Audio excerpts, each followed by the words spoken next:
قوله والخامسة أن غضب الله عليها إن كان من الصادقين. بالسند المتصل منا إلى الإمام الهمام الحافظ الحجة أمير المؤمنين في الحديث أبي عبد الله محمد بن إسماعيل البخاري رحمه الله تعالى متعنا الله بعلومه وفيوضه وبركاته آمين. قال حدثنا مقدم بن محمد بن يحيى قال حدثنا عمي القاسم بن يحيى عن عبيد الله وقد سمع منه عن نافع عن ابن عمر رضي الله عنه وعنهم أن رجلا رمى امرأته فانتفى من ولدها في زمان رسول الله صلى الله عليه وسلم فأمر بهما رسول الله صلى الله عليه وسلم فتلاعنا كما قال الله ثم قضى بالولد للمرأة وفرق بين المتلاعنين. باب قوله عز وجل إن الذين جاءوا بالإفك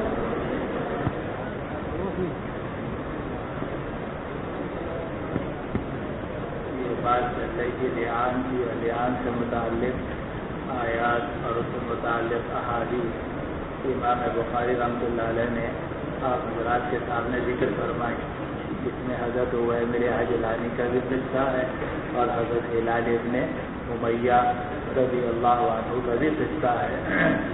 تو یہ جو لعان کی آیات ہیں یہ کس کے قصے میں نازل ہوئی؟ تو محققین نے اس میں یہ تصدیق دی کہ اصل میں سب سے پہلے عویمر عجلانی نے یہ سوال کیا تھا حضور صلی اللہ علیہ وسلم سے، اور وہ بھی براہ راست نہیں بلکہ عاصم ابن عدی کے حوالے سے آ کر حضور صلی اللہ علیہ وسلم سے پوچھا۔ حضور صلی اللہ علیہ وسلم پر کیونکہ اس وقت تک لعان کا حکم نازل نہیں ہوا تھا تو آپ نے وہی اصول شرعیہ ارشاد فرمائے کہ 4 گواہ پیش کرو، اگر 4 گواہ پیش کر دو گے تو تمہاری بیوی کے اوپر حد دینا جاری کی جائے گی، اور اگر تم 4 گواہ پیش نہیں کر سکے تو حد فی ظاہر تمہارے پشت کے اوپر 80 کوڑے لگائے جائیں گے، یعنی حد قذف کے۔ اب اس پر ان کو اشکال ہوا اور انہوں نے اپنے اشکال کا ذکر کیا تو حضور صلی اللہ علیہ وسلم نے فرمایا کہ میرے اوپر اس کے علاوہ کوئی اور آیات نازل نہیں ہوئی۔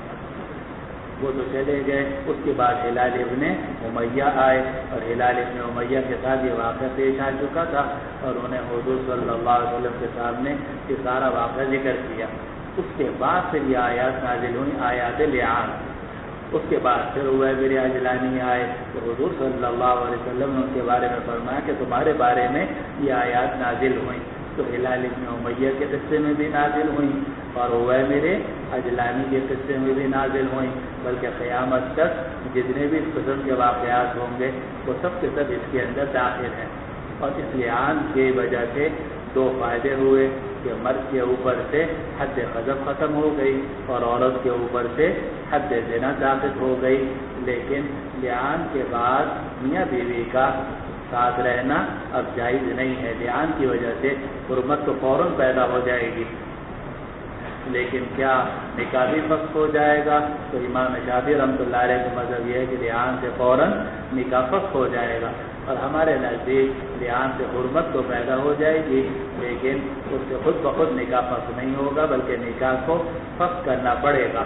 اب نکاح کو فسخ کرنے کی 2 صورتیں ہیں، یا تو شوہر اپنی بیوی کو طلاق دے کر فارغ کرے، اور اگر شوہر اپنی بیوی کو طلاق نہیں دیتا تو پھر حاکم اپنے اختیار کے ساتھ ان دونوں کے درمیان نکاح کو فسخ کر دے گا۔ یہ خلاصہ ہے، باقی آپ نے ترمذی میں بحث پڑھ لی ہوگی۔ جی باب قوله عز وجل إن الذين جاءوا بالإفك عصبة منكم لا تحسبوه شرا لكم بل هو خير لكم لكل امرئ منهم ما اكتسب من الإثم والذي تولى كبره منهم له عذاب عظيم أفاك كذاب. وبه قال حدثنا أبو نعيم قال حدثنا سفيان عن معمر عن الزهري عن عروة عن عائشة رضي الله عنها وعنهم والذي تولى كبره قالت عبد الله بن أبي ولولا إذ سمعتموه قلتم ما يكون لنا أن نتكلم بهذا سبحانك هذا بهتان عظيم لولا جاءوا عليه ب4 شهداء فإذ لم يأتوا بالشهداء فأولئك عند الله هم الكاذبون. وبه قال حدثنا يحيى بن بكير قال حدثنا ليس عن يونس عن ابن شهاب قال أخبرني عروة بن الزبير وسعيد بن المسيب وعلقمة بن وقاص وعبيد الله بن عبد الله بن عتبة بن مسعود عن حديث عائشة زوج النبي صلى الله عليه وسلم حين قال لها أهل الإثم ما قالوا فبرأها الله مما قالوا وكل حدثني طائفة من الحديث وبعض حديث يصدق بعضا وإن كان بعضهم أولى من بعض. الذي حدثني عروة عن عائشة أن عائشة زوج النبي صلى الله عليه وسلم قالت كان رسول الله صلى الله عليه وسلم إذا أراد أن يخرج أقرأ بين أزواجه فأيتهن خرج سهمها خرج بها رسول الله صلى الله عليه وسلم معه. قالت عائشة فأقرأ بيننا في غزوة غزاها فخرج سهمي فخرجت مع رسول الله صلى الله عليه وسلم بعدما نزل الحجاب، فأنا أحمل في هودجي وأنزل فيه فسرنا حتى إذا فرغ رسول الله صلى الله عليه وسلم من غزوة تلك وقفل ودنونا من المدينة قافلين. آذن ليلة بالرحيل فقمت حين آذنوا بالرحيل فمشيت حتى جاوزت الجيش، فلما قضيت شأني أقبلت إلى رحلي فإذا عقد لي من جزع ظفار قد انقطع، فالتمست عقبي فحبسني ابتغاؤه، وأقبل الرهط الذين كانوا يرحلون لي فاحتملوا هودجي فرحلوه على بعير الذي كنت ركبت وهم يحسبون أني فيه. وكان النساء إذ ذاك خفافا لم يثقلهن اللحم، إنما نأكل العلقة من الطعام، فلم يستنكر القوم خفة الهودج حين رفعوه، وكنت جارية حديثة السن فبعث الجمر وساروا فوجدت عقبي بعدما استمر الجيش فجئت منازلهم وليس بها داع ولا مجيب، فأمنت منزلي الذي كنت به وظننت أنهم سيفقدوني فيرجعون إلي، فبين أنا جالسة في منزلي غلبتني عيني فنمت، وكان صفوان بن المعطل السلمي ثم الزكواني من وراء الجيش، فادلج فأصبح عند منزلي فرأى شباب إنسان نائم فأتاني فعرفني حين راني وكان يراني قبل الحجاب، فاستيقظت باسترجاعه حين عرفني فخمرت وجهي بجلبابي، والله ما يكلمني كلمة ولا سمعت منه كلمة غير استرجاعي، حتى أناخ راحلته فوطئ على يديها فركبت فانطلق يقود بي الراحلة حتى أتينا الجيش بعدما نزلوا منزلين في نحر الظهيرة، فهلك من هلك، وكان الذي تولى الإفك عبد الله بن أبي بن السلول، فقدمنا المدينة فاشتكيت حين قدمت شهرا، والناس يفيضون في قول أصحاب الإفك لا أشعر بشيء من ذلك وهو يريبني في وجهي، إني أعرف من رسول الله صلى الله عليه وسلم اللطف الذي كنت أرى منه حين أشتكي، إنما يدخل علي رسول الله صلى الله عليه وسلم فيسلم ثم يقول كيف فيكم ثم ينصرف، فذلك الذي يريبني، ولا أشعر بالشر حتى خرجت بعدما تقيت فخرجت معي أم مصطح بعدما نقيت فخرجت معي أم مصطح قبل المناصح وهو متبرجنا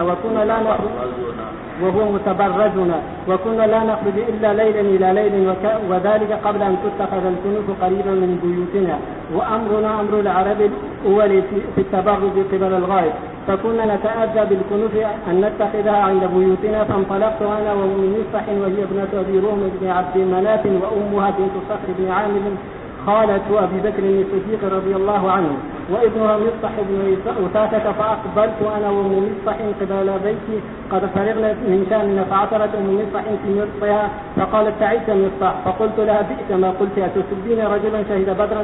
قالت أيهمتا أولم تسمعي ما قال؟ قلت وما قال؟ قال كذا وكذا، فأخبرتني بقول أهل الإفك فازددت مرضا على مرضي، فلما رجعت إلى بيتي ودخل علي رسول الله صلى الله عليه وسلم ثم قال كيف فيكم؟ فقلت أتأذن لي أن آتي أبوي؟ قالت وأنا حينئذ أريد أن أستيقن الخبر من قبل ما قالت، فأذن لي رسول الله صلى الله عليه وسلم فجئت أبوي فقلت لأمي يا أمتاه عائشہ رضی اللہ عنہ میں کہ جانا چاہتی تھی اپنے والدین کے پاس، شوہر سے اجازت تھی، شوہر نے اجازت دے دی، معلومہ شوہر کو بھی چاہیے کہ اجازت دے دے. فقلت لأمي يا أمتا ما يتحدث الناس؟ قالت يا بنية هوني عليك، فوالله لقل ما كانت امرأة قط وضيئة عند رجل يحبها ولها ضرائر إلا كثرنا عليها. قالت فقلت سبحان الله أولقد تحدث الناس بهذا؟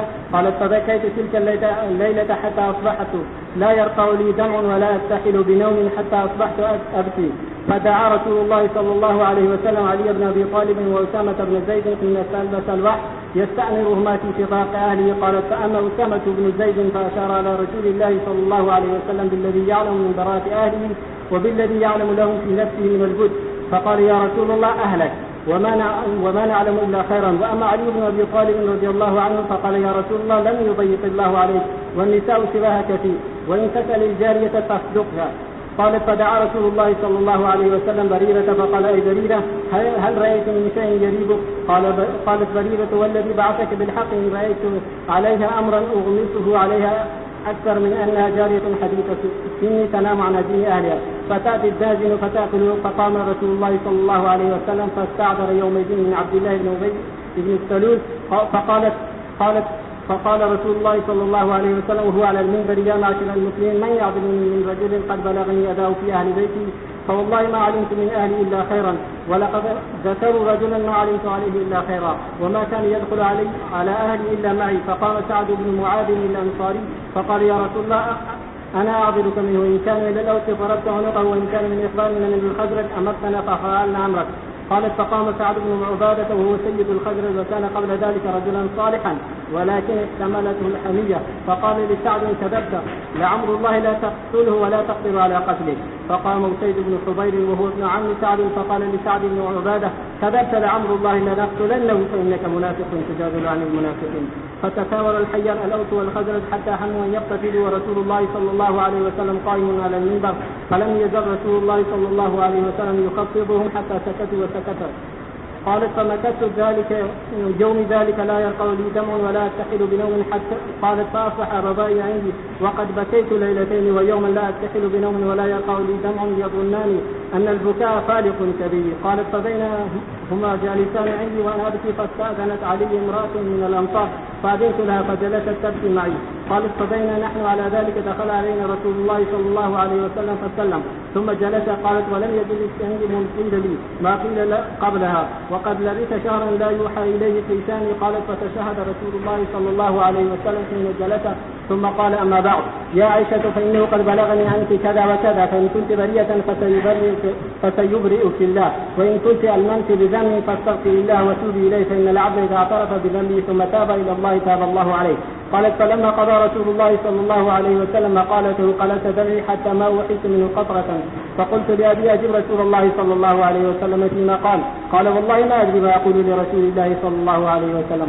فقلت لأمي: أجيب رسول الله صلى الله عليه وسلم. قالت: ما أدري ما أقول لرسول الله صلى الله عليه وسلم. قالت: فقلت وأنا جارية حديثة السن لا أقرأ كثيرا من القرآن، إني والله لقد سمعتم هذا الحديث حتى استقر في أنفسكم وصدقتم به، فلئن قلت لكم أني بريئة والله يعلم أني بريئة لا تصدقوني بذلك، ولئن اعترفت لكم بأمر والله يعلم أني بريئة منه لا تصدقوني، والله ما أجد لكم مثلا إلا قول أبي يوسف. قال: فصبر جميل والله المستعان ولا ما تصفون. قال: ثم تحولت فاضطجعت على فراشي. قالت: وأنا حينئذ أعلم أني بريئة والله، وإن الله مبرئ ببراءتي ولكن والله ما كنت أظن أن الله ينزل في شأن وحيا يتلى، ولا شأني في نفسي كان أحقر من أن يتكلم الله في بأمر يتلى، ولكن كنت أرجو أن يرى رسول الله صلى الله عليه وسلم في النوم الرؤيا يبرئني الله بها. قالت: فوالله ما قام رسول الله صلى الله عليه وسلم ولا خرج أحد من أهل البيت حتى أنزل عليه فأخذه ما كان يأخذ من البرحات، حتى إنه لا يتحذر منه مثل الجمان من العرق، وهو في يوم شاك من كثر القول الذي ينزل عليه. موتی کو کہتے ہیں پسینہ سے اس طرح ٹپکنے لگا جیسا کہ موتیوں کی طرح، وہ فی یوم شاک اور سردی کا دن تھا، شتا سے نکلا ہے. جی. قالت: فلما سري عن رسول الله صلى الله عليه وسلم سري عنه وهو يضحك، فكانت أول كلمة تكلم بها: يا عائشة، أما الله فقد برأك. فقالت أمي: قومي إليه. قالت: فقلت: والله لا أقوم إليه ولا أحمد إلا الله، وأنزل الله إن الذين جاءوا بالإفك عصبة منكم 10 الآيات كلها. فلما أنزل الله هذا في براءة قال أبو بكر الصديق: وكان ينفق على مصطح بن وثاثة لقرابته منه وفقره، والله لا ينفق على مصطح شيئا أبدا بعد الذي قال لعائشة ما قال الله. فأنزل الله: ولا يأتل أولي الفضل منكم والسعة أن يؤتوا للقربى والمساكين والمهاجرين في سبيل الله وليعفوا وليصفحوا، ألا تحبون أن يغفر الله لكم والله غفور رحيم.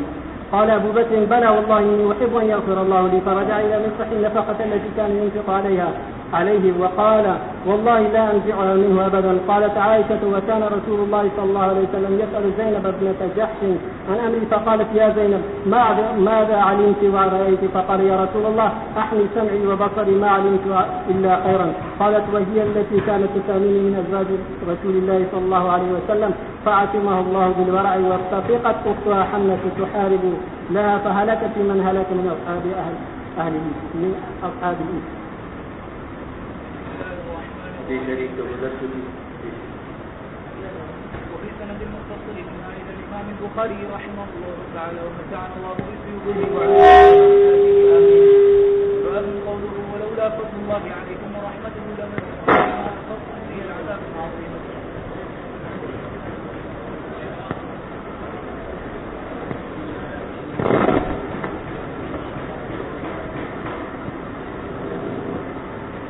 قوله تعالى ولولا فضل الله عليكم ورحمته لمسكم فيما أخذتم فيه عذاب عظيم. وقال مجاهد تلقونه يرويه بعضكم عن بعض تقيدون تقولون. وبه قال حدثنا محمد بن كثير قال أخبرنا سليمان عن حسين عن أبي وائل عن مسروق عن أم رمان أم عائشة رضي الله عنها أنها قالت لما رميت عائشة خرت مغشيا عليها. باب قوله إذ تلقونه بألسنتكم وتقولون بأفواهكم ما ليس لكم به علم وتحسبونه هينا وهو عند الله عظيم. وبه قال حدثنا إبراهيم بن موسى قال حدثنا هشام أن ابن جريج أخبرهم قال ابن أبي مليكة سمعت عائشة رضي الله عنها تقرأ إذ تلقونه بألسنتكم. ابھی عائشہ کو پڑھا کرتی تھی استلیقونہ والا کا یلیقو کے معنی جھوٹ بولنا، کہ جب تم اپنی زبانوں سے اس کا جھوٹ بولتے تھے. اور دوسرے قرآن نے پڑھا استلقونہ بألسنتکم. جی باب قوله ولولا إذ سمعتموه قلتم ما يكون لنا أن نتكلم بهذا سبحانك هذا بهتان عظيم. وبه قال حدثنا محمد بن المثنى قال حدثنا يحيى عن عمر بن سعيد بن أبي حسين قال حدثني ابن أبي مليكة قال استأذن ابن عباس رضي الله عنهما قبيل موتها على عائشة رضي الله عنها وهي مغلوبة قالت أخشى أن يثني علي. فقيل ابن عم رسول الله صلى الله عليه وسلم ومن وجوه المسلمين قالت ائذن له. فقال كيف تجدينك؟ قالت بخير اتقيت. قال فأنت بخير إن شاء الله زوجة رسول الله صلى الله عليه وسلم ولم ينكح بكرا غيرك ونزل عذرك من السماء. ودخل ابن زبير خلافه فقالت دخل ابن عباس فأثنى علي ووددت أني كنت نسيا منسيا. عبداللہ ابن عباس نے حضرت عائشہ کے پاس آنے کے لیے اجازت طلب کی. وہی مغلوبۃ، اور حال یہ تھا کہ حضرت عائشہ جو تھی وہ مغلوب تھی. کیا مطلب تکلیف ان کو بہت زیادہ تھی، انتقال کا وقت قریب تھا. تو جب حضرت عائشہ کو پتہ چلا کہ ابن عباس باہر کھڑے ہیں، اندر آنا چاہتے ہیں، تو فرمانے لگی اخشیٰ ان یثنی علیہ، مجھے ڈر ہے کہ آگے میری تعریف ہی کریں.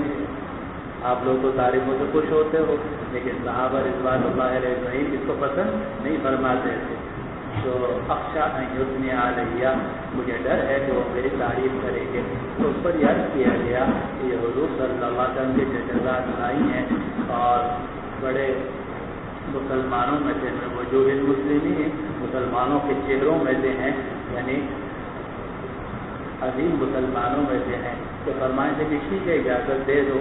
اب عبداللہ ابن عباس آ گئے اور آ کر کہا کہ آپ اپنے آپ کو کس طرح پا رہی ہیں. فرمانے لگی بخیر ان اتقیت، اگر میں متقی ہوں تو بہت اچھی ہوں. بخیر ان اتقیت، تو میرا حال بہت اچھا ہے. ان اتقیت، اگر میں تقوی والی ہوں. تو حضرت عبداللہ ابن عباس نے تسلی دی اور یہ فرمایا کہ آپ تو خیر کے ساتھ ہیں انشاءاللہ. آپ حضور صلی اللہ علیہ وسلم کے زوجہ مطہرہ ہیں اور حضور نے کسی اور کنواری لڑکی سے آپ کے علاوہ نکاح نہیں کیا. آپ کا عذر آسمان سے نازل ہوا. یہ کچھ بات کر کے عبداللہ ابن عباس تو چلے گئے. اب بھانجے عبداللہ ابن زبیر جو ہیں وہ ان کے پیچھے آئے. تو فرمانے لگی کہ ابن عباس آئے تھے، انہوں نے میری تعریفیں کی، لیکن میری تو یہ خواہش ہے انی کنت نسیا منسیا، کہ میں پوری کسی ہو جاتی، نہ مجھے کوئی یاد رکھے نہ میں کسی کو یاد رکھوں. بس اللہ سبحانہ و تعالیٰ سے میرے اوپر رحم ہو جائے. تو وہی الفاظ نقل کیے جو حضرت مریم علیہ السلام کے سورہ مریم میں آتے ہیں. وجدت انی کنت نسیا منسیا. وبه قال حدثنا محمد بن المثنى قال حدثنا عبد الوهاب بن عبد المجيد قال وحدثنا ابن عون عن القاسم أن ابن عباس استأذن على عائشة رضي الله عنها نحوه ولم يذكر نسيا منسيا. باب قوله وعظكم الله أن تعودوا لمثله أبدا. وبه قال حدثنا محمد بن يوسف قال حدثنا سفيان عن الأعمش عن أبي الضحى عن مسروق عن عائشة رضي الله عنها وعنهم قالت جاء حسان بن ثابت يستأذن عليها قلت أتأذنين لهذا؟ قالت أوليس قد أصابه عذاب عظيم؟ قال سفيان تعني ذهاب بصره. فقال حسان قال سفيان تعني ذهب بصري. فقال حصان رزان ما تزن بريبة وتصبح غرفا من لحوم الغوافل. قالت لا ان پر کوئی تہمت نہیں لگائی جاتی، شک کی پاک دامن ہے اور قابل باوقار ہے، رضان باوقار ہیں، ماتوزن بریبت کسی بھی شک کے ساتھ ان پر تہمت نہیں لگائی جا سکتی، تو تصبح غرقا من لحوم الغوافل، اور وہ بھوکی رہتی ہیں غافل عورتوں کے گوشت سے، بھوکی رہتی ہیں غافل عورتوں کے گوشت سے، یعنی کسی مسلمان عورت کی غیبت نہیں کرتی۔ تو حضرت عائشہ رضی اللہ عنہ کے سامنے جب حسان بن ثابت رضی اللہ عنہ نے یہ شعر پڑھے تو حضرت عائشہ نے فرمایا لیکن انت، لیکن جناب، لیکن آپ، کیا مطلب کہ میں نے تو کسی پر تہمت نہیں لگائی، لیکن جناب نے آگے جی۔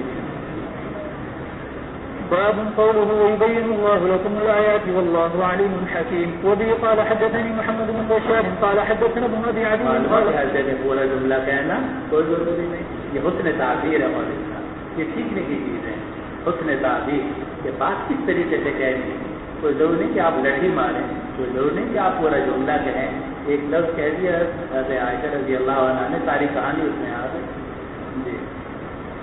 وبه قال حدثني محمد بن بشار قال حدثنا ابن ابي عدي قال انبانا شعبة عن الاعمش عن ابي الضحى عن مسروق قال دخل حسان بن ثابت على عائشة فشبب وقال حصان رزان ما تزن بريبة وتصبح غرسا من لحوم الغوافل. قالت لست كذاك، قلت تدعين مثل هذا يدخل عليك وقد انزل الله والذي تولى كبره منهم له عذاب عظيم. فقالت واي عذاب اشد من العمى. وقالت وكان يرد عن رسول الله صلى الله عليه وسلم. یہ جو عائشہ رضی اللہ عنہ نے فرمایا وائی عذاب اشد من العمى، ہم آپ کو پہلے بتا چکے کہ یہ جواب اعلیٰ تبدیل تسلیم ہے، ورنہ حقیقت یہ نہیں ہے، کیونکہ حسان بن ثابت الذی تولی کبرہ میں داخل ہی نہیں ہے، الذی تولی کبرہ کا مصداق تو عبداللہ ابن ابی ابن سلول تھا، لیکن حضرت عائشہ رضی اللہ عنہ کو فرمانے کا مقصد یہ ہے کہ اگر بالفرض تمہارے خیال کے مطابق داخل بھی ہوں تو بیچارے اپنا بھی نہ ہو گئے ہیں جی۔ باب قوله إن الذين يحبون أن تشيع الفاحشة في الذين آمنوا لهم عذاب أليم في الدنيا والآخرة والله يعلم وأنتم لا تعلمون ولولا فضل الله عليكم ورحمته وأن الله رؤوف رحيم. ولا يأتل أولو الفضل منكم والسعة أن يؤتوا أولي القربى والمساكين والمهاجرين في سبيل الله وليعفوا وليصفحوا ألا تحبون أن يغفر الله لكم والله غفور رحيم. وقال أبو أسامة عن هشام بن عروة قال أخبرني أبي عن عائشة رضي الله عنها قالت لما ذكر من شأن الذي ذكر وما علمت به قام رسول الله صلى الله عليه وسلم في خطيبا فتشهد فحمد الله وأثنى عليه بما هو أهله ثم قال أما بعد أشيروا علي في أناس أبنوا أهلي وأي الله ما علمت على أهلي من سوء وأبنوهم بمن والله ما علمت عليه من سوء قط ولا يدخل بيتي قط إلا وأنا حاضر ولا غبت في سفر إلا غاب معي. فقام سعد بن عبادة فقال إذن لي يا رسول الله أن نضرب أعناقهم. وقام رجل من بني الخزرج وكانت أم حسان بن ثابت من ضغط ذلك الرجل فقال كذبت أما والله إن لو كانوا من الأوس ما أجبت أن تضرب أعناقهم ما أحببت أن تضرب أعناقهم حتى كاد أن يكون بين الأوس والخزرج شر في المسجد. وما علمت فلما كان مساء ذلك اليوم خرجت لبعض حاجتي ومعي أم مصطح فعثرت وقالت تعس مصطح فقلت أي أمك تبين ابنك وسكتت ثم عثرت الثانية فقالت تعس مصطح فقلت لها تسبين ابنك ثم عثرت الثالثة فقالت تعس مصطح فانتهرتها فقالت والله ما أسبه إلا فيك. فقلت في أي شأني؟ قالت فنصرت لي الحديث فقلت وقد كان هذا؟ قالت نعم والله. فرجعت إلى بيتي كأن الذي خرجت له لا أجد منه قليلا ولا كثيرا. أوعيت فقلت لرسول الله صلى الله عليه وسلم أرسلني إلى بيت أبي فأرسل معي الغلام فدخلت. فرجعت إلى بيتي وكأن الذي خرجت له لا أجد منه قليلا ولا كثيرا. اس کے ساتھ یہ بات معلوم ہوتی ہے کہ یہ جو گفتگو ہوئی ان کے اور ام مصطح کے درمیان یہ جاتے ہوئے ہوئی ہے نا، لیکن پیچھے جو روایت گزر چکی ہے اس میں صراحت اس بات کی کہ جاتے ہوئے نہیں ہوئی بلکہ واپسی میں ہوئی ہے، اس لیے راجح وہی ہے کہ واپسی میں یہ گفتگو ہوئی ہے۔ البتہ پھر سوال یہ پیدا ہوگا کہ برج کا کیا مطلب ہے، تو اس کا جواب اس کا مطلب پھر یہ ہوگا کہ وہ سب کچھ میں بھول گئی کہ کس کام کے لیے نکلی تھی اور ہم نے وضو کرنا ہے نہیں کرنا ہے، وہ سب بھول بھال کے میرا ذہن ادھر لگ گیا۔ جی فأرسل معي الغلام فدخلت الدار فوجدت أم رومان في السفل وأبا بكر فوق البيت يقرأ، فقالت أمي ما جاء بك يا بنية؟ فأخبرتها وذكرت لها الحديث وإذا هو لم يبلغ منها مثل ما بلغ مني، فقالت يا بنية خفضي عليك الشأن، فإنه والله لقل ما كانت امرأة حسناء عند رجل يحبها لها ضرائر إلا حسدنها، وقيل فيها وإذا هو لم يبلغ منها مثل ما بلغ مني. قلت وقد علم به أبي؟ قالت نعم. قلت ورسول الله صلى الله عليه وسلم؟ قالت نعم ورسول الله صلى الله عليه وسلم. واستعبرت وبكيت، فسمع أبو بكر صوتي وهو فوق البيت يقرأ، فنزل فقال لأمي ما شأنها؟ قالت بلغها الذي ذكر من شأنها، ففاضت عيناه. قال أقسمت عليك أي بنية إلا رجعت إلى بيتك. قسم دیتا ہوں کہ تم اپنے گھر واپس چلے جاؤ۔ معلوم ہوا کہ اختلافات کے زمانے میں شوہر کو چاہیے کہ بیوی کو اگر گھر میکے جانا چاہے تو بھیج دے، لیکن اچھا یہ ہے کہ میکے والے یہ کہیں کہ تم واپس اپنے شوہر ہی کے پاس چلے جاؤ۔ چنانچہ ابو بکر صدیق رضی اللہ عنہ نے بیٹی کو یہی سمجھایا کہ تم واپس شوہر کے پاس نہیں، تو میں قسم دے کے کہتا ہوں کہ اپنے گھر چلے جاؤ، کیونکہ دور رہیں گے تو ناراضگی بڑھے گی اور قریب رہیں گے تو لڑ جھگڑ کے پھر بھی صلح ہو جائے گی۔ جی فرجعت ولقد جاء رسول الله صلى الله عليه وسلم بيتي فسأل عني خادمتي فقالت لا والله ما علمت عليها عيبا إلا أنها كانت تركض حتى تدخل الشاب فتأكل خميرها أو قال عجينها. وانتهرها بعض أصحابه فقال اصدق رسول الله صلى الله عليه وسلم حتى أسقطوا لها به، فقالت سبحان الله والله ما علمت عليها إلا ما يعلم الصائغ على تبر الذهب الأحمر. وبلغ الأمر إلى ذلك الرجل الذي قيل له فقال سبحان الله والله ما كشفت كنف أنثى قط. قالت عائشة عورت ہے پردہ بھی نہیں ہٹایا، اس کا بازو بھی نہیں کھولا، تو جو اس وقت تک کفارے میں معطل کی شادی نہیں ہوئی تھی، اس لیے انہوں نے یہ بات فرمائی، لیکن بعد میں تو ان کی شادی ہو گئی تھی اور شادی ہونے کے بعد ان کی بیوی شکایت بھی کرنے آئی تھی حضور کے بعد، جیسے کہ آپ نے وہ داؤد کی روایت میں پڑھ لیا ہوگا۔ جی قالت عائشة فقتل شهيدا في سبيل الله. قالت أصبح أبواي عندي فلم يزالا حتى دخل علي رسول الله صلى الله عليه وسلم وقد صلى العصر، ثم دخل وقد اكتنفني أبواي عن يميني وشمالي، فحمد الله وأثنى عليه ثم قال أما بعد يا عائشة إن كنت قارفت سوءا أو ظلمت فتوبي إلى الله فإن الله يقبل التوبة عن عباده. قالت وقد جاءت امرأة من الأنصار فهي جالسة بالباب، فقلت ألا تستحي من هذه المرأة أن تذكر شيئا؟ فوعد رسول الله صلى الله عليه وسلم فالتفت إلى أبي فقلت أجبه. قال فماذا أقول؟ فالتفت إلى أمي فقلت أجيبي، فقالت أقول ماذا؟ فلما لم يجيباه تشهدت فحمدت الله وأثنيت عليه بما هو أهله، ثم قلت أما بعد فوالله لئن قلت لكم إني لم أفعل والله يشهد إني لصادقة ما ذاك بنافعي عندكم، لقد تكلمتم به وأشربته قلوبكم، وإن قلت إني فعلت والله يعلم أني لم أفعل لتقولن قد باءت اعترفت به على نفسها، وإني والله ما أجد لي ولكم مثلا. والتمست اسم يعقوب فلم أقدر عليه إلا أبا يوسف حين قال فصبر جميل والله المستعان على ما تصفون. وانزل على رسول الله صلى الله عليه وسلم من ساعته فسكتنا فرفع عنه وإني لأتبين السرور في وجهه وهو يمسح جبينه ويقول أبشري يا عائشة فقد أنزل الله براءتك.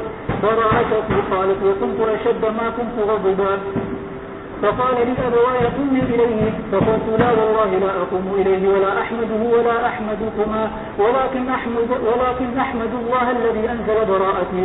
لقد سمعت منكم اللہ سبحانہ و تعالی لقد سمعتموه فما أنكرتموه ولا غيرتموه. وكانت عائشة تقول أما زينب ابنة جحش فعصمها الله بدينها فلم تقل إلا خيرا، وأما أختها حمة فهلكت في من هلك. وكان الذي يتكلم فيه مصطح وحسان بن ثابت، والمنافق عبد الله بن أبي، وهو الذي كان يستوشيه ويجمعه، وهو الذي تولى كبره منهم هو وحمة. قال فحلف أبو بكر ألا ينفع مصطحا بنافعة أبدا، فأنزل الله ولا يأتل أولو الفضل منكم إلى آخر الآية، يعني أبا بكر والسعة أن يؤتوا أولي القربى والمساكين، يعني مصطح، إلى قوله ألا تحبون أن يغفر الله لكم الله غفور رحيم، حتى قال أبو بكر بلى والله يا ربنا إنا لنحب أن تغفر لنا، وعاد له بما كان يصنع. بسم الله الرحمن الرحيم. باب قوله تعالى وليضربن بخمرهن على جيوبهن. وقال أحمد بن سبيل قال حدثنا أبي عن يونس قال ابن شهاب عن عروة عن عائشة رضي الله عنها وعنهم قالت يرحم الله نساء المهاجرات الأولى لما أنزل الله تعالى وليضربن بخمرهن على جيوبهن شققن مروطهن فاختمرن به.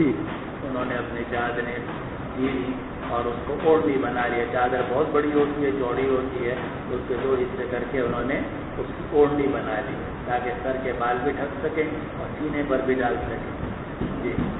بالسند المتصل منا إلى إمام البخاري رحمه الله تعالى متعنا بعلومه وفيوضه وبركاته آمين. قال حدثنا أبو نعيم قال حدثنا إبراهيم بن نافع عن الحسن بن مسلم عن صفية بنت شيبة أن عائشة رضي الله عنها وعنهم كانت تقول لما نزلت هذه الآية وليضربن بخمرهن على جيوبهن أخذنا أذرهن فشققنها من قبل الحواشي فاختمرن بها. انہوں نے ان کو جھیرا کناروں کی طرف سے. اب 2 حصے کرنے تھے، اگر بیچ میں سے کرتے تو چھوٹا ہوتا، اور کنارے سے کریں گے تو ظاہر لمبا ہوگا. تو کناروں کی طرف سے اس کو چیرا، اس کے 2 حصے کیے، فاختمرن بها، اور اس کو خمار کے طور پر استعمال کیا. الفرقان. قال ابن عباس رضي الله عنه هباء منثورا ما تسفي به الريح مد الظل ما بين طلوع الفجر إلى طلوع الشمس ساكنا دائما عليه دليلا طلوع الشمس خلفة من فاته في الليل عمل أدركه بالنهار أو فاته بالنهار أدركه بالليل. وقال الحسن هب لنا من أزواجنا. تو فرمایا کہ وقدمنا إلى ما عملوا من عمل فجعلناه هباء منثورا. ہم متوجہ ہوئے ان اعمال کی طرف، یعنی نیک اعمال کی طرف جو انہوں نے کیے تھے. فجعلناه هباء منثورا، اور ہم نے ان کو بکھرا ہوا غبار بنا دیا، اڑتا ہوا غبار بنا دیا.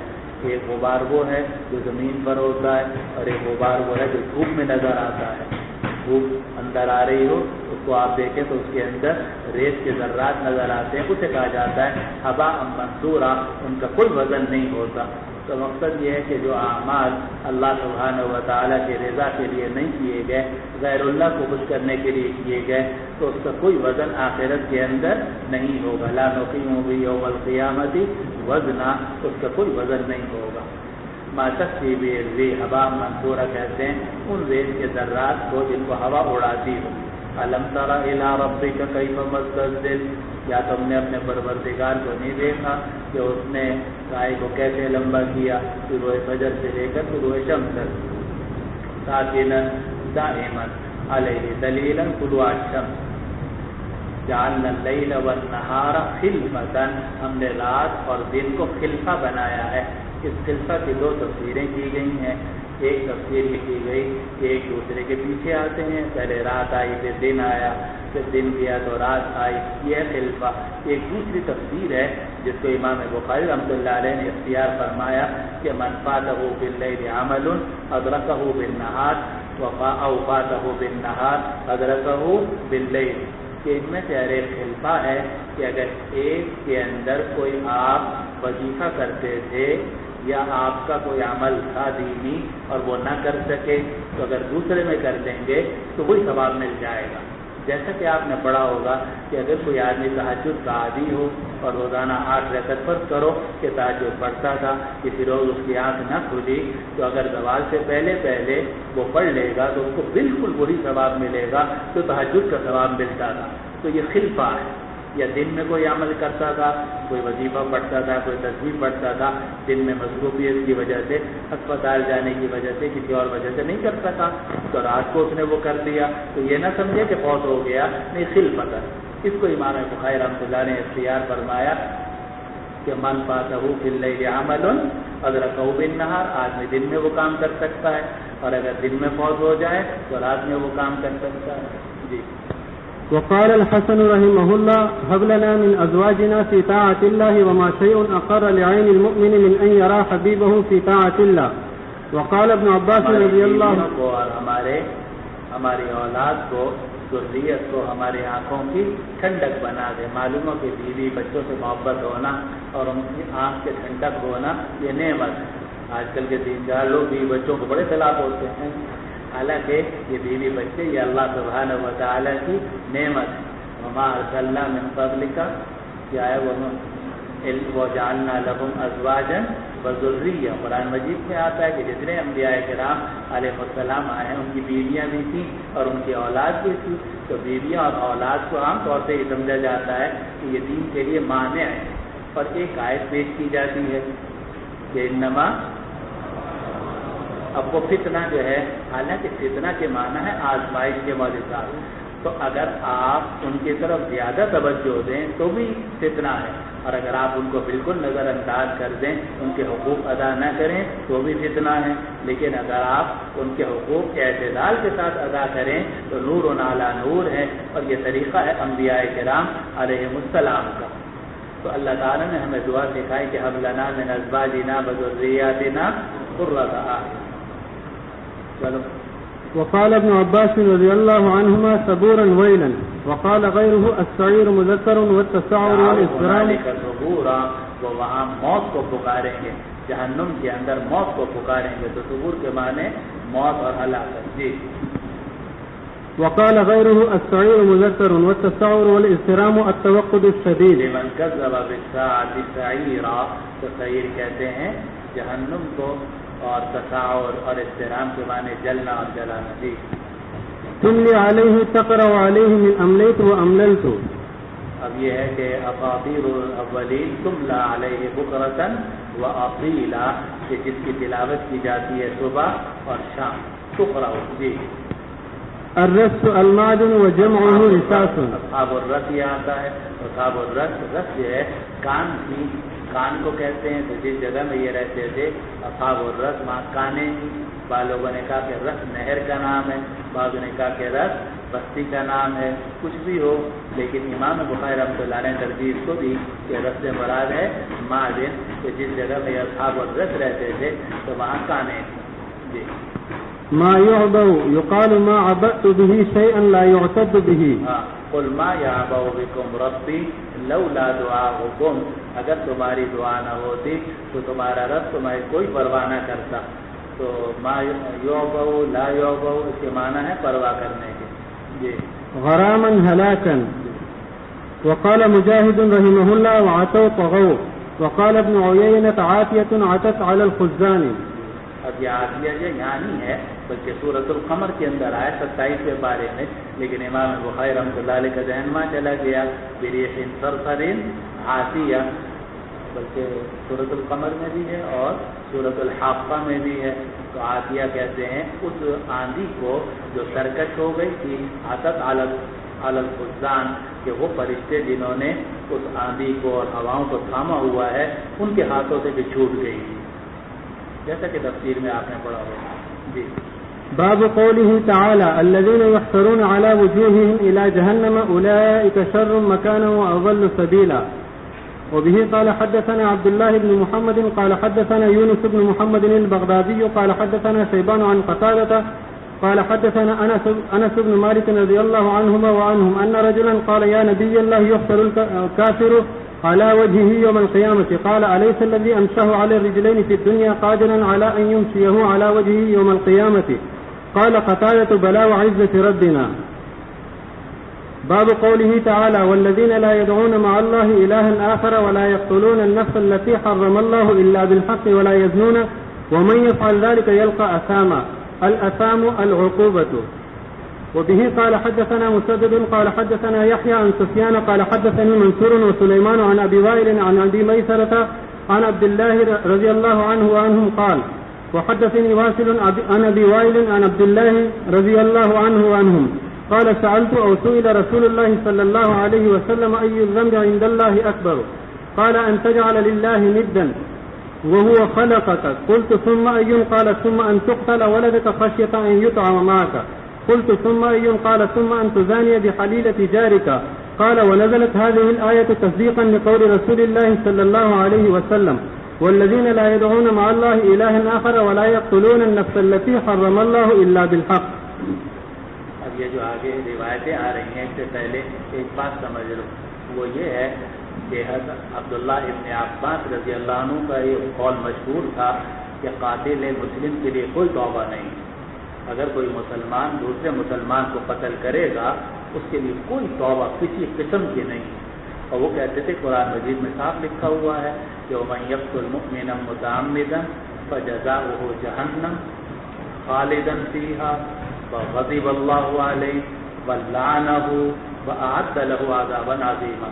اس لیے جو مسلمان کسی دوسرے مسلمان کو قتل کرے گا اس کی کوئی توبہ نہیں اور اس کے لیے وہی عذاب عظیم ہے اور لعنت ہے جو اللہ سبحانہ و تعالی نے سورۃ النساء میں ذکر فرمائی.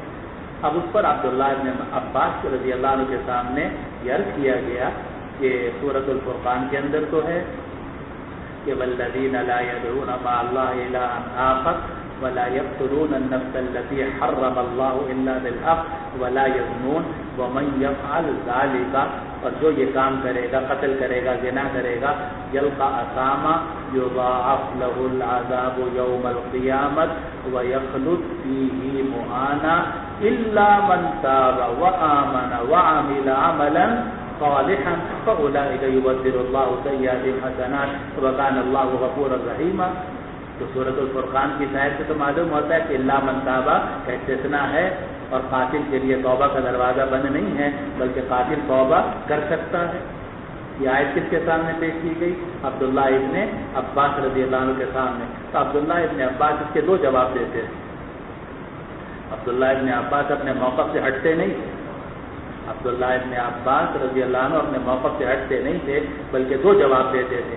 فرماتے تھے کہ سورۃ النساء کی آیت مدنیہ ہے اور سورۃ الفرقان کی آیت مکیہ ہے.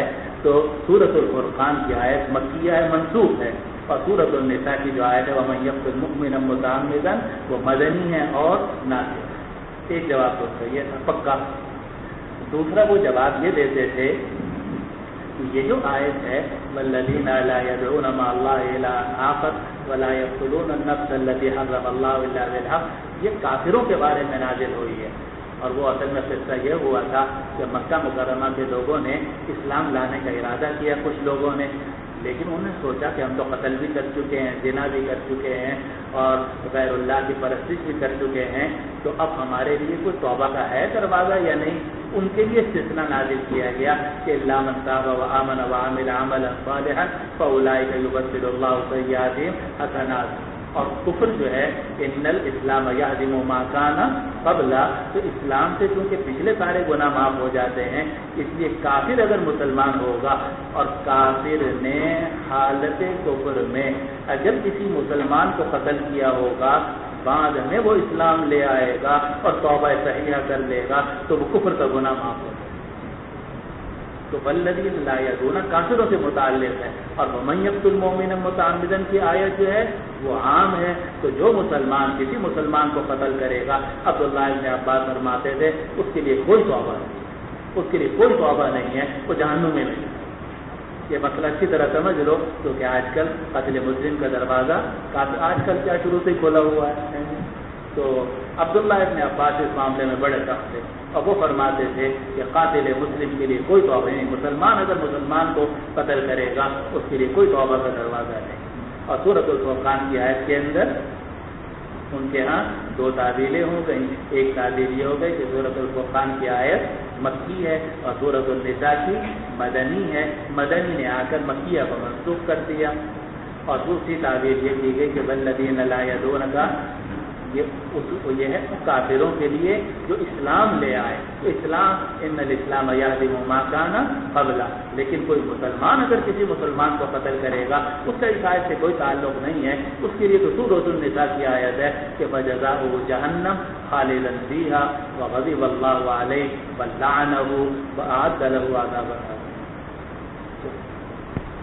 وبه قال حدثنا إبراهيم بن موسى قال أخبرنا هشام بن يوسف أن ابن جريج أخبرهم قال أخبرني القاسم بن أبي بزة أنه سأل سعيد بن جبير رحمه الله هل لمن قتل مؤمنا متعمدا من توبة فقرأت عليه والذين لا يقتلون النفس التي حرم الله إلا بالحق. فقال سعيد قرأتها على ابن عباس رضي الله عنه كما قرأتها علي. فقال هذه مكية أراه نسختها آية مدنية التي في سورة النساء. وبه قال حدثني محمد بن بشار قال حدثنا غندر قال حدثنا شعبة عن المغيرة بن النعمان عن سعيد بن جبير قال اختلف أهل الكوفة في قتل المؤمن فرحلت فيه إلى ابن عباس رضي الله عنه فقال نزلت في آخر ما نزل ولم ينسخها شيء.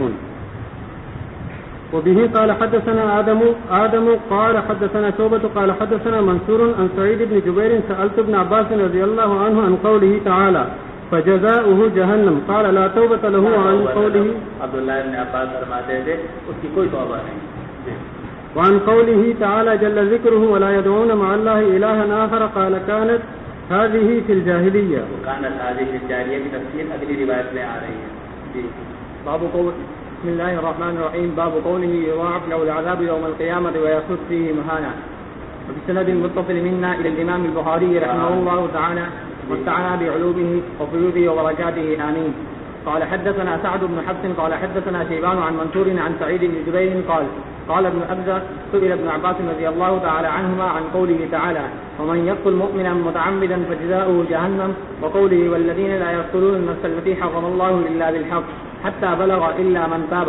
فسألته فقال لما نزلت قال أهل مكة فقد عدلنا بالله وقتلنا النفس التي حرم الله إلا بالحق وآتينا الفواحش فأنزل الله إلا من تاب وآمن وعمل عملا صالحا إلى قوله غفورا رحيما. یہ اہل مکہ نے کہا کہ ہم نے تو یہ سب کام کیے، غیر اللہ کو پوجا بھی ہے اور مسلمانوں کو قتل بھی کیا ہے اور دینا بھی کیا ہے، تو ہم کیسے یخلق فیہ مہانا ہمیشہ ذلیل ہو کے رہیں گے جہنم کے اندر. اس پر استثناء نازل ہوا الا من تاب. تو یہ استثناء کافروں کے لیے نازل ہوا کہ اسلام لے آؤ گے تو ان الاسلام یہدم ما کان قبل. باب قوله إلا من تاب وآمن وعمل عملا صالحا فأولئك يبدل الله سيئاتهم حسنات وكان الله غفورا رحيما. وبه قال حدثنا عبدان قال أخبرنا أبي عن شعبة عن منصور عن سعيد بن جبير قال أمرني عبد الرحمن بن أبزة أن أسأل ابن عباس رضي الله تعالى عنهما عن هاتين الآيتين ومن يقتل مؤمنا متعمدا فسألته فقال لم ينسخها شيء وعن والذين لا يدعون مع الله إلها آخر قال نزلت في أهل الشرك. ابھی تو عبداللہ ابن عباس کا مذہب ہو گیا اور جمہور کے ہاں اس میں تعویلیں ہیں اور وہ تعویلیں ہم آپ کو لکھوا چکے ہیں. باب قوله فسوف يكون لزاما هلجة. وبه قال حدثنا عمر بن حفص بن غياث قال حدثنا أبي قال حدثنا الأعمش قال حدثنا مسلم عن مسروق قال عبد الله خمسة قد مضينا الدخان والقمر والروم والبطشة واللذام فسوف يكون لزاما هلاكا. بسم الله الرحمن الرحيم سورة الشعراء. وقال مجاهد تبعثون تبنون عظيم يتفتت إذا مسحرين المسحورين الليكة والأيكة جمع أيكة وهي جميع الشجر. قرآن مجید میں ہے اتبنون بکل ریع آیۃ تعبثون. کیا تم ہر ٹیلے کے اوپر کوئی یادگار بنا دیتے ہو بیکار؟ کیا تم بنا دیتے ہو بکل ریع ہر ٹیلے کے اوپر آیتن کوئی یادگار تعبثون بیکار کی جس کا کوئی فائدہ نہیں ہوتا. اور یہ آج کل کا بھی یہ طریقہ ہے، آج کل کے انگریزی اسٹائل بھی یہی ہے کہ یادگار بناتے ہیں جناب کوئی چیز کھڑی کر دی یوں کر دیا. اب اس کا کوئی فائدہ نہیں ہے کسی کوئی چلو باغ بنا دو تو لوگ آ کے وہاں بیٹھ جائیں، کوئی اور عمارت بنا دو لوگ اس کے نیچے سایہ حاصل کر لیں. لیکن ویسے کوئی چیز کھڑی کر دی کہتا اس کے ہزاروں لاکھوں روپیہ خرچ ہو گیا اور نتیجہ کچھ نہیں. تو یہ جو قوم سمود تھی اس کا بھی یہی طریقہ تھا. تو اس کے بارے میں اللہ تعالیٰ نے فرمایا اتبنون بکل ریع آیۃ تعبثون، کیا تم ہر ٹیلے کے اوپر کوئی نشانی بنا دیتے ہو، یادگار بنا دیتے ہو. تعبثون عبث طور پر، یہ تعبثون جو ہے اس کا معنی ہے عبث طور پر. افحسبتم انما خلقناکم عبثا، اسی سے تعبث ہو. اور یہ جو امام بخاری رحمۃ اللہ علیہ نے تفسیر نقل کی یہ مرجوع ہے، کیونکہ تعبثون کے تفسیر تبنون کے ساتھ کرنے کی اس لیے کوئی ضرورت نہیں ہے کہ تبنون تو خود موجود ہے آیت کے اندر. اتبنون بکل ریع آیۃ تعبثون، تو تعبثون کے معنی ہے بیکار طور پر، یعنی جس کا کوئی فائدہ نہ ہو.